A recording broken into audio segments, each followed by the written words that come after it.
నిర్మల్ జిల్లా కేంద్రం లక్ష్మణ్ చందా మంగళం కంకాపూర్ గ్రామ శివారులో హైవే రోడ్డు పక్క వాగులో నుంచి ఆధునిక పరికరాల ద్వారా అక్రమంగా ఇసుక తోడేస్తూ ఇసుకదారులు ప్రజాధనాన్ని భారీ మొత్తంలో దోచుకుంటున్నారు. ఇది అధికారుల నిర్లక్ష్యానికి నిజరూపం. జూలై 11న న్యూస్ 24 తెలుగు దినపత్రికలో దీనిపై వార్త కూడా ప్రచురితమైంది.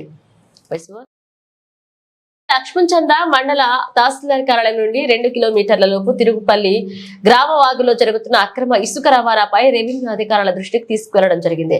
అయితే ఈ విషయాన్ని పట్టించుకోకుండా అదే రోజు అక్రమ ఇసుక మాఫియాకు సంబంధించిన వ్యక్తి న్యూస్ 24 తెలుగు విలేకరుపై వార్తలు ఎందుకు రాస్తున్నారంటూ ఫోన్ ద్వారా బెదిరింపులకు పాల్పడ్డారు. అక్రమార్కులకు అధికారుల అండదండలు ఉన్నంత కాలం అక్రమ ఇసుక రవాణా ఆగదు. లక్ష్మణ్ చందా మండలం కంకాపూర్ గ్రామ శివారు బైపాస్ హైవే రోడ్డు పక్కన వాగులో ట్రాక్టర్ తో జనరేటర్ హయాంతో ఇసుకను తోడేస్తున్నా అది ప్రభుత్వ అధికారులకు కనిపించడం లేదంటే దీని వెనక ఎవరున్నారో అర్థమవుతుంది. ఇప్పటికైనా ఉన్నతాధికారులు స్పందించి ప్రజాధనాన్ని దొంగల పాలు కాకుండా చూడాల్సిన అవసరం ఎంతైనా ఉంది.